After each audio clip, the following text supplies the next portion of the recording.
প্রভুর কাছে যদি কিছু চাওয়ার আছে, সব থেকে বেশি মেন জিনিসটা সেটা হচ্ছে পবিত্র আত্মার দান বরদান, পবিত্র আত্মার সামর্থ্য, পবিত্র আত্মার আগুন, পবিত্র আত্মার ফায়ার, পবিত্র আত্মার অভিষেক।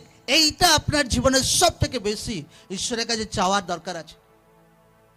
লোকরা হার দিন প্রার্থনা করা দরকার আছে, সকালে বিকেলে।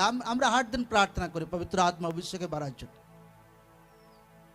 কারণ লোকদের মেন প্রার্থনা পয়েন্ট থাকে, প্রভু আমার আর্থিক বহুত প্রবলেম, বহুত ফাইন্যান্সিয়াল প্রবলেম, প্রভু আমাকে আর্থিক প্রবলেমে আশীর্বাদ করো। নো, এই মণ্ডলীতে একটাও জমি ছিল না, এক কাঠাও জমি ছিল না। এবার ঈশ্বরদাস প্রিচিং করছিল যে তোমার জীবনে বড় কার্যের জন্য আগে বড় জমি নয়, আগে বড় অভিষেক দরকার আছে। যখন বড় অভিষেক থাকবে, আপনা আপ বড় জমি তোমার হাতের মুঠোয় চলে আসবে। প্রভু যিশু জীবিত নাম।